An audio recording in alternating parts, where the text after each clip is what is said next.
Vamos retornar aqui.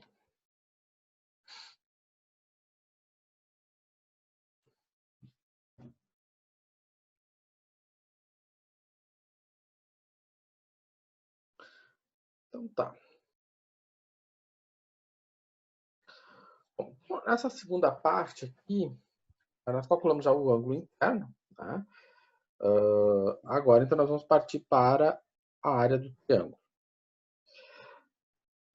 Isso vai ser necessário que determinamos, ou seja, é necessário que se tenha determinado as equações das retas para, então, determinar a intersecção. Bom, então, vamos lá. Partindo para a equação da reta, né,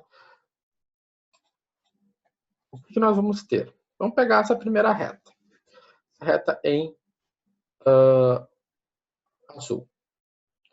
Vou chamar de reta R.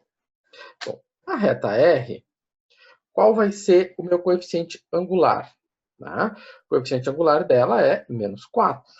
Então, quais são os pontos que eu estou considerando? Tá? Eu estou considerando esse ponto aqui,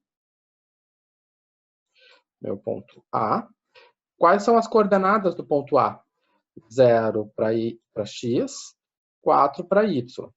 Quais são as coordenadas do meu ponto B? As coordenadas do ponto B é 1 para x e 0 para y.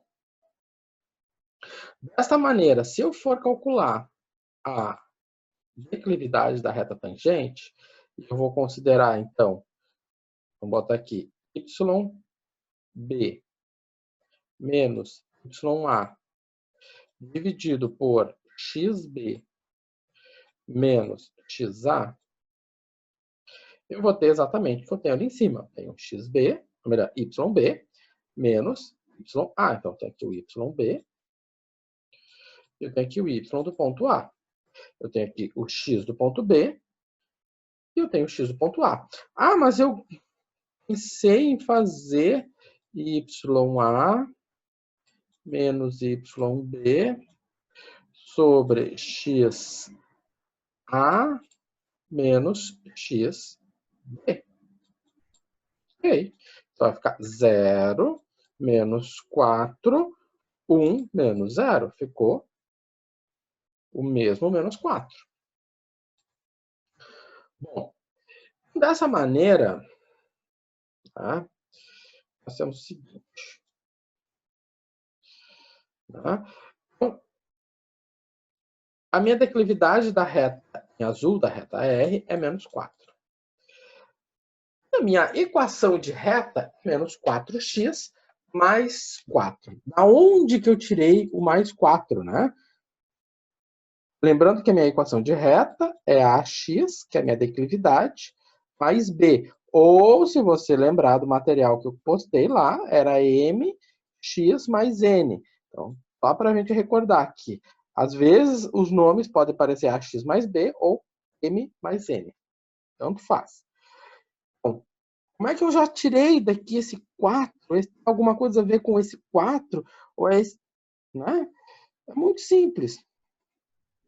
O coeficiente linear nada mais é do que a intersecção com o eixo, nada mais é que a intersecção da reta com o eixo y.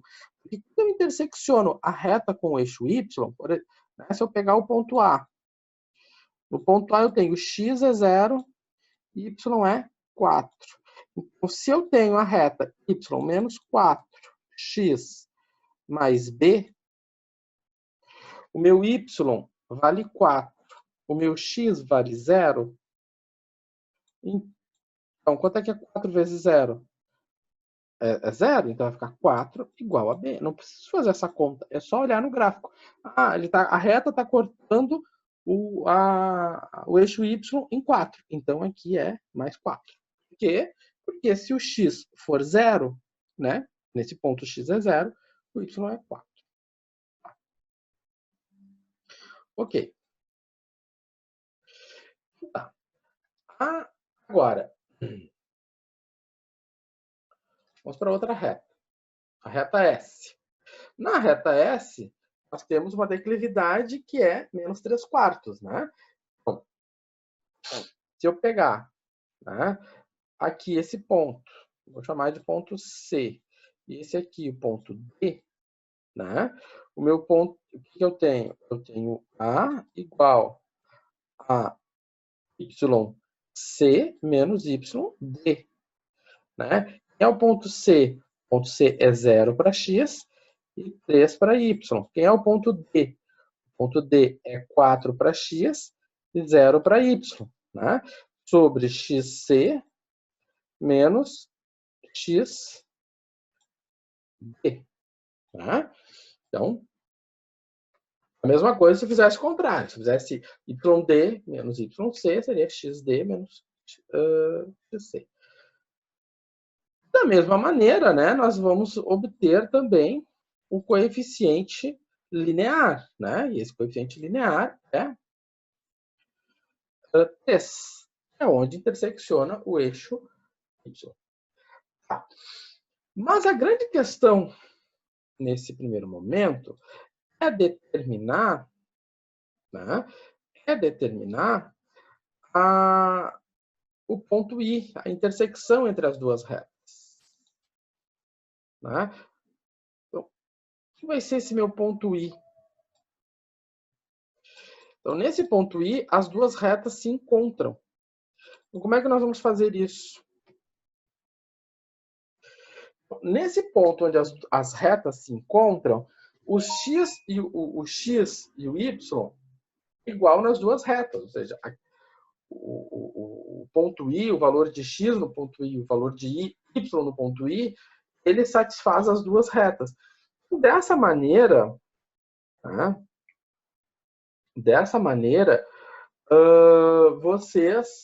Nós pensamos o seguinte, então, se o y é igual nas duas retas, ou seja, o y em azul é igual ao y em vermelho, tá? Então, vou pegar 4x mais 4 e vou igualar a menos 3/4 de x mais 3. Tá? Então, partindo dessa ideia de que nesse ponto os y são iguais, eu vou descobrir o x que é comum aos dois. Tá? Então, fazendo a continha, então vai ficar com menos 4x mais 4 igual a menos 3/4 de x mais 3. Né? Passo o menos 3/4 para o outro lado. Faço continhas, né? Então, esse mais 4 passa para menos 4, vai ficar menos 16 mais 3. Né? Então, ficou, é só para... Eu pulei um pedacinho, ficou menos 16 mais 3, então ficou menos 13x sobre 4, né? Ou seja, ficou menos 13x sobre 4. Esse 4 passou para o outro lado, então ficou menos 4. E dessa maneira, então, eu ficou com menos 4 dividido por menos 13. Ou 4 que divide 13. Esse é o x. E se eu... Agora eu tenho o x. Como é que eu faço para determinar o y? Bom, muito simples. Eu escolho uma reta. Né? Então, se eu pegar a reta R, é 4x mais 4, substituo o 4 sobre 13, eu vou encontrar, então, 36 sobre 13, né? Então, no lugar do x, eu coloquei 4, 13. Então, ficou menos 16 sobre 13. E aí, então, ficou menos 16 mais 52, somando as frações. Então, ficou 36 sobre 13. Né? Da mesma maneira, se eu tivesse escolhido a outra reta. Ah, professor, mas eu gostei da reta S, menos 4 terços vezes x. Faz a conta, dá quanto? 36 sobre 13. Aí vem aquela pergunta. Tem que fazer as duas? Não, eu só fiz aqui para convencê-los de que só precisa de uma. Tá? Mas, se você ficou com dúvida das contas, faça a segunda para ver se sim, né? O que a gente acabou de fazer aqui nada mais é do que resolver um sistema linear, né? Bom, então, o meu ponto de intersecção é 4 sobre 13 e 36 sobre 13. Tá. Aqui ele vai fazer toda a ladainha dos ângulos internos e aqui eu vou um pouquinho mais rápido. A gente já falou disso E aqui, a gente já falou. Aqui ele vai falar da mesma forma que eu falei lá, mas eu vou passar rápido. Bom, a forma vetorial. Precisa a forma vetorial? Não, não precisa, porque a gente já calculou o ângulo interno. Mas também dá para fazer calculando pela forma vetorial. Isso. Ora, lembra que, né, nós podemos calcular o ângulo entre dois vetores. Então, vou pegar o vetor U, que é o vetor azul. Tá? Vetor azul, que é vetor. Eu vou pegar esse ponto aqui, o 1, 0. Eu vou pegar a intersecção, 4, 13, 36, 13.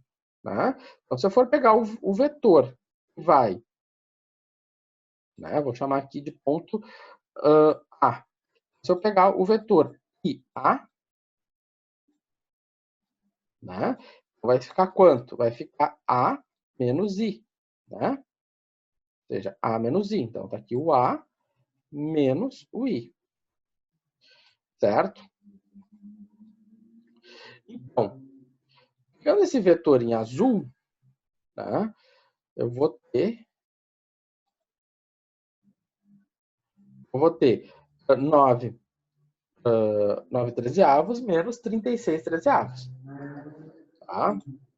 Vou pegar o vetor em vermelho, e na mesma lógica de ir para um ponto B, né? Então, eu vou ter 48, 13 menos 36, 13. O que acontece? Se eu for calcular o ângulo, né? Esse ângulo aqui, que eu chamei de θ, lá, se for calcular esse ângulo aqui, lá nós tínhamos encontrado 39, né? Se eu for calcular o ângulo entre esses dois vetores, isso tem que dar também 39 graus. E vai dar 39 graus, né? Então, como é que se fazia isso? Como é que eu mostrei isso para vocês? Então, isso corresponde a um produto escalar, né? Então, o ângulo entre dois vetores está associado a um produto escalar. Bom, então, eu vou ter U vezes V, vou ter o arco do cosseno do U vezes V dividido pelos módulos. Então, primeiro, como é que eu vou fazer o produto escalar? U vezes V. Se é um produto escalar, e lembrando, produto escalar é notado pelo pontinho. Tá? O produto escalar é notado pelo pontinho. Então, ele vai me resultar num número. Vai ficar 9 vezes 13, ou melhor, 9 trezeavos vezes 48 trezeavos. Mais menos 36 trezeavos vezes menos 36 trezeavos. E fazendo as continhas, eu vou encontrar esse número aqui. Então, vou fazer 9 vezes 48, 13 vezes 13, 36 vezes 36, 13 vezes 13. Tá? Ali está o produto escalar. Bom, aqui esse número 10,22, de onde é que ele surgiu? Eu dividi, né? Eu dividi 1.728 por 196. Então, encontrei 10,22. Agora, se eu for fazer o módulo de U, né? Lembrando, a distância entre a intersecção e o ponto A. Né? O módulo de V. Junto tudo na fórmula. Né? Juntando tudo isso na fórmula, eu tenho isso aqui. Bom, agora é trabalho de calculadora. E deu quanto? Os mesmos 39 graus. Então aqui, eu vou deixar esse material, não vou deixar para vocês, não vou entrar nas continhas agora aqui, detalhadamente. Isso aqui é um exercício de calculadora. Então, o que eu sugiro para vocês? Pegam todos, parem, né? Depois façam, né, as continhas passo a passo, porque é um trabalho de continha e aí mão na massa, gente. Não tem outra maneira de você se dar conta só escutando eu falar, né? Tem que sentir. E sentir é botar a mão na massa. É pegar o papel, pegar a caneta, fazer conta, pegar a calculadora. Né? Eu não quero depois, no futuro, ter que escutar, eles não sabem pegar um arco na calculadora. Então, Essa é a disciplina para isso. Então, essa aqui é uma forma vetorial. Como eu disse para vocês, precisa fazer a forma... Não precisa, eu só estou mostrando que existe outra forma. Né? Existe aquilo que vocês já viram antes. Né? É mais difícil. E a revisão que foi feita? Bom, vamos calcular a área. A área, né, que é o que nós temos que fazer agora. A área, vamos olhar pela geometria plana. O que a geometria plana diz para nós? A geometria plana diz para nós que a área é base vezes altura dividido por 2. Muito bom. Então tá. E a base? A base é aqui. Quanto é que mede a base? 1, 2, 3 unidades. Ou seja, 4 menos 1, 3 unidades. Quanto mede a altura? Bom, a altura do triângulo, isso aqui. O que mede essa altura? 36 sobre 13, né? Essa é a altura. Ou seja, é a coordenada, essa altura aqui, né? Ó, 36 sobre 13, que é esse valor aqui. Então, o cálculo para a área, né? Então, base vezes altura. Base vezes altura dividido por 2. Simples assim. A altura, né, eu já falei isso para vocês, ela é uma medida, né, que ela vai fazer um ângulo de 90 graus com a base. Né? Então, ela sempre vai fazer um ângulo de 90 graus com a base. Se nós tivéssemos considerado essa base aqui, essa aqui é a minha base. Né? Essa aqui é a base por conveniência, a gente sabe. Né? A gente conhece essa medida. A gente conhece a medida, mas a gente conhece essa medida. Mas vamos supor que se eu conhecesse essa medida, qual é a altura? Bom, a altura, nesse caso agora, seria, né, isso aqui. Isso aqui seria a minha altura. Então, essa aqui seria a altura. Então, né, essa altura aqui, ela vai me formar um ângulo de 90 graus. Tá? Então, aí o cálculo da área vai dar o mesmo. Ah, mas por que nós conhecemos? Né?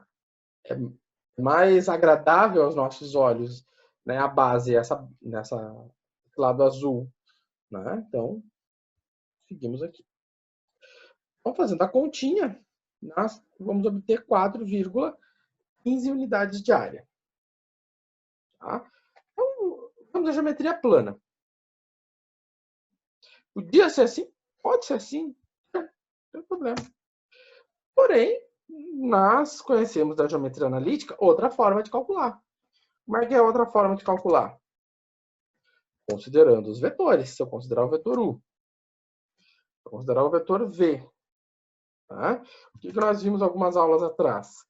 A área é o quê? Metade do módulo do produto vetorial entre U e V. Tá? Então, dessa maneira, se eu calcular o produto vetorial entre U e V, tá? Eu for fazer o cálculo do produto vetorial, tá? Eu só vou ter componente em K, né? Porque em I vai zerar, em J vai zerar, então vai me sobrar apenas uma componente em K.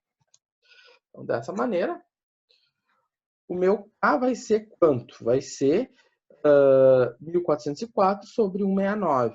Né? Então, o módulo, né? Vou pegar aqui o módulo de 1404, né? Sobre 169. Módulo desse vetor aqui é quanto? 1404 sobre 169. Ah, professor, mas se eu tivesse o IJ e o K? Ora, né? A gente poderia fazer bem direitinho. Qual é a componente em I? É 0. Qual é a componente em J? 0. Qual é a componente em K? 1404 dividido por 169 ao quadrado. Então, 0 mais 1404 ao quadrado dividido por 69 ao quadrado. Vai sobrar raiz quadrada de 1404 sobre 169 ao quadrado. Então, se eu faço a raiz quadrada de 1 quadrado, vai sobrar quanto? Vai sobrar exatamente o que está aqui, né? Certo? Ou seja, tudo bem específico, né? Sendo detalhista. Precisa fazer assim? Claro que não, né, gente? A gente está vendo que o vetor só tem uma componente. Se o vetor só tem uma componente, o módulo desse vetor já está ali, né? Mas eu sei que sempre fica aquela palpitação no coração, né? Então, a minha área é quanto? 1/2 vezes o módulo do vetor. Bom, o módulo do vetor está aqui. Fazendo a continha, deu 4,15. Exatamente o mesmo valor que nós tínhamos visto antes. Certo? Então, de olhar para cá. Então, a ideia aqui, basicamente, foi rever, né? Fazer aquelas recordações de vetores, né? Porque, às vezes, nem sempre a gente consegue identificar a geometria, calcular pela geometria plana, né? Às vezes a gente não consegue fazer da geometria plana, a gente vai ter que apelar para os vetores. Quando os vetores, eles surgem porque eles nos dão ferramentas que vão permitir tratar de qualquer problema na geometria. Tá? E quando está muito difícil de enxergar uma base, uma altura, os vetores eles conseguem calcular as bases, fazer a cálculo de área, calcular ângulo tranquilamente. Bom, nós estamos trabalhando basicamente até agora com a representação da reta da forma geral, tá? Com y igual a x mais b. Tá? Mas existe uma outra representação muito usada, que é a paramétrica. Tá? Que é a paramétrica. Ou uma representação vetorial da reta. Né? Você pode pensar ela como representação vetorial. Então, ela surge de momento. Se eu pegar um ponto A conhecido e um ponto P qualquer sobre a reta. Então, meu ponto P qualquer sobre a reta. Né? E o meu ponto A é conhecido. Bom, eu tenho um vetor que vai estar sobre essa reta, tá?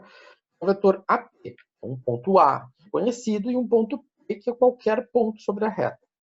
Então, esse vetor AP, tá? Nós chamamos ele de vetor diretor, tá? Ou vetor D. Esse vetor D, né, ou vetor diretor, ele é sempre paralelo à reta. Tá? Então, ele é um vetor paralelo à reta. Então, tá ali, ó, o AP, que é um vetor sobre a reta, é paralelo ao vetor D. Tá? Dessa maneira, tá? Se eu sei dessa verdade, então eu sei também, né, aplicando a propriedade de paralelismo entre as retas, né, eu sei que a razão entre as componentes dos vetores é igual, e essa razão entre os componentes dos vetores ela é igual, e eu vou chamar, né, eu vou dizer que essa razão vale T. Né? É o nosso parâmetro. Então, dessa maneira, né, eu posso dizer que a componente APX é igual a T de x e o APY é igual a T de y. Né? E aí, então, né, eu vou ter a forma vetorial da reta. Então, o meu ponto A ele é um ponto conhecido e o meu ponto P é um ponto qualquer sobre a reta. Tá? E o T ele é um parâmetro. de uma forma bem, vamos dizer assim,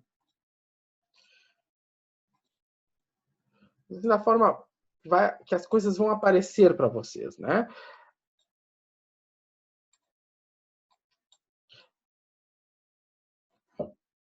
Qualquer ponto sobre a reta, se eu pegar, sei lá, um ponto B aqui sobre a reta, né? O x desse ponto, ele pode ser calculado a partir desse equacionamento. Né? O y desse ponto, ele pode ser calculado a partir desse equacionamento. Então, onde o x0, x0 e y0 é um ponto conhecido, então você sempre tem que ter um ponto conhecido da reta, e o d é o vetor diretor. É um vetor sempre conhecido. Então, é conhecido, é conhecido. E o d é um parâmetro. Né? Um parâmetro. E esse parâmetro, né, parâmetro, o professor de vocês também é estatístico. É estatístico. E em estatística, parâmetro é outra coisa. Mas é um parâmetro. Esse parâmetro, ele pode ser interpretado, por exemplo, como tempo. Né? Na física, eles usam essa notação para, por exemplo, interpretar como tempo. Ele é um parâmetro. Às vezes a gente determina ele, às vezes não. Vamos falar dele agora. Né? Porque eu sei que já deve ter gente, né? Eu sempre penso assim, bom, depois que eu apresento isso, meio mundo cai à minha direita e meio mundo cai à minha esquerda. Era assim quando eu tinha sala de aula, né? Eu olhava para a cara dos alunos.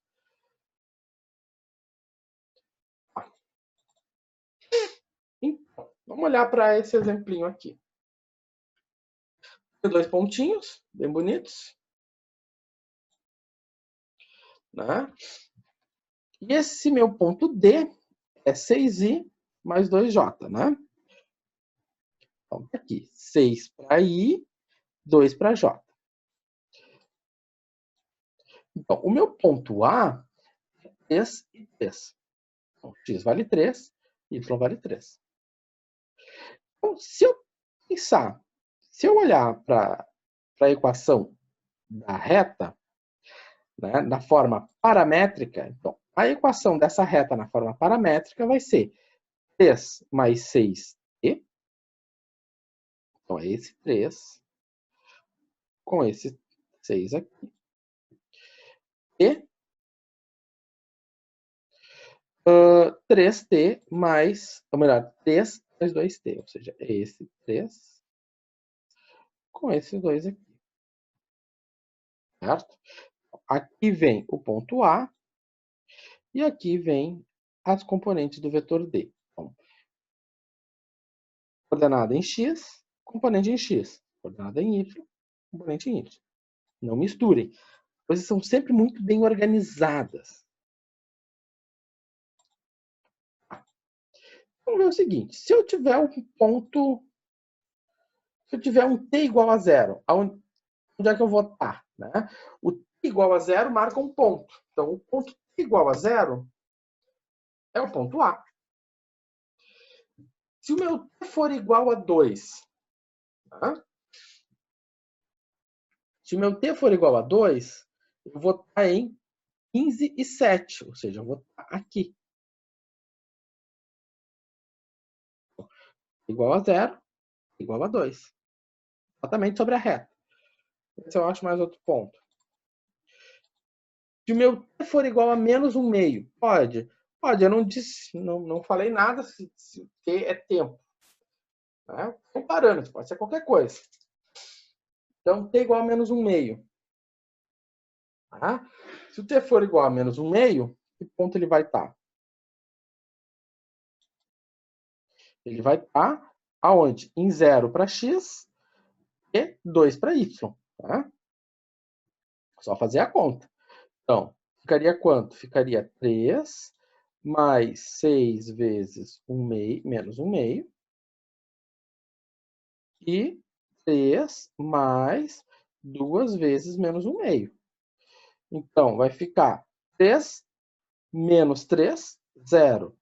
3 menos 1 dá 2. Tá? Então tá.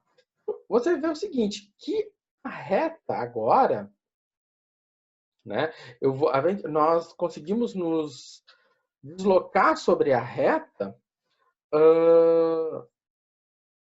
apenas com o t, certo? Então, se atribui a cada ponto da reta, nós vamos ter um valor de t, certo? Então, para cada ponto da reta, nós temos um valor de t. Isso é importante? É bastante, tá? É bastante importante. Quando se vai calcular integrais, por exemplo, em algumas situações, né? Lá na pessoal da física, né? Para calcular trajetórias, né? Então, na hora de calcular trajetórias, ter um número associado a um ponto, como nós temos aqui, é bem importante. Bom, então tá. Determine a declividade da reta e o ângulo com o eixo das abscissas. Então, como é que eu vou determinar a declividade da reta? Né? A declividade da reta, né, é esse ângulo aqui, né? Esse alfa aqui, que é o mesmo ângulo alfa aqui, né? Mesmo ângulo. Como é que eu vou determinar esse alfa? Bom, não tem muito mistério, a gente já fez isso, né? Vai ser quem? Vai ser, né, cateto oposto sobre o cateto adjacente. Então, cateto oposto sobre o cateto adjacente. Quem é o cateto oposto? É 2. Quem é o adjacente? 6. Né? Então, o meu A é 1/3. Então, a declividade da minha reta é 1/3. Então, quanto vale o alfa? O alfa é arco tangente de 1/3, ou seja, vai dar aproximadamente 18 graus. Certo? Agora nós temos uma outra reta. Né? Considere a reta S. S é o nome da reta. A gente dá um nome para a reta para ficar mais fácil de trabalhar com ela, né? Chamar ela. Então, eu chamei a reta S. A equação da reta S é x igual a 2 menos t e y igual a 3 mais 2t. Onde t é um número real qualquer. Então, pode ser um número real, qualquer número real. Então, ele pergunta, né? Qual o vetor diretor dessa reta? Como é que eu vou saber o vetor diretor dessa reta? Então, se nós olharmos para cá, né, nós vamos ver o seguinte, que o meu vetor diretor é esse aqui. O vetor diretor é quem acompanha o t. Né? Então, 6i mais 2j é quem acompanha o t. Então, muito bom. Então, da mesma maneira, se é quem acompanha o t, vai ficar, quem acompanha o t aqui? Menos 1. Quem acompanha o t aqui é 2, então vai ficar menos i mais 2j. Né? Agora, oi? Bom, agora, o ângulo formado pela reta com o eixo das abscissas. Aí ele está pedindo primeiro a equação reduzida, né? Mas vamos falar, vamos achar essa letra B aqui, né? O ângulo formado pela reta com o eixo das abscissas. Tá. O meu vetor diretor é quanto? Menos i mais 2j. Tá. Então, qual vai ser o meu ângulo com eixo das abscissas? Vamos pensar nesse vetor. Né? Então, vamos pensar nesse vetor. Esse vetor é um vetor menos 1 para i e 2 para j. É esse vetor aqui.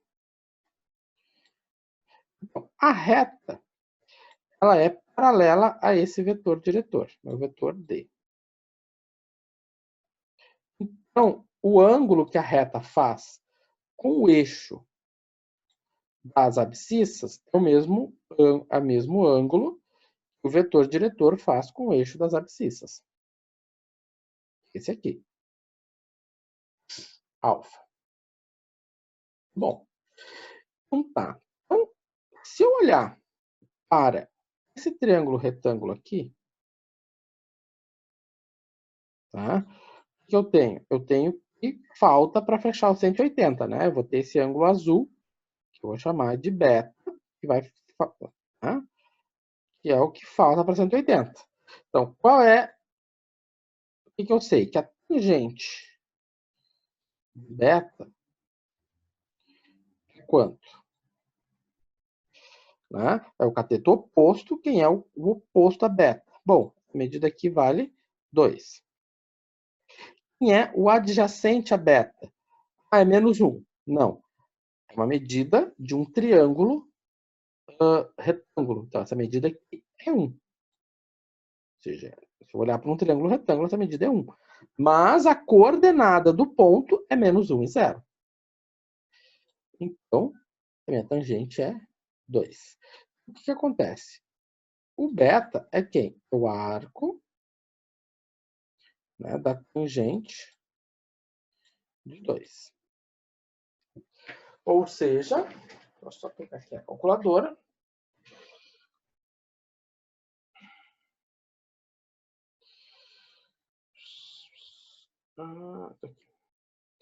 Então, tangente de 2. Isso deu aproximadamente 63 graus. 63. Certo? Então, esse ângulo é 63, o beta. Mas o alfa não é 63 graus. O alfa é quanto? 180 menos 63. Então, esse alfa é 117 graus. Tá? Vou botar na cor verde. Então, é 117. Por quê? 117 mais 63 vão fechar os 180 graus. Certo? Era isso que nós tínhamos agora para a primeira live. E agora, então, vocês, nessa segunda live, agora, nesse intervalo, pensem sobre a letra C. Né? Então, como a gente vai obter a equação reduzida? O que é a equação reduzida? O y igual a ax mais b. Então, o que vai ser o y igual a x mais b? Bom, tá tudo aí, na frente de vocês já. Pensem nisso, que no retorno a gente responde essa pergunta, certo? Tem que pôr a mão na massa, gente. Se não pôr a mão na massa, não sai engenheiro, né? Certo? Até daqui a pouco.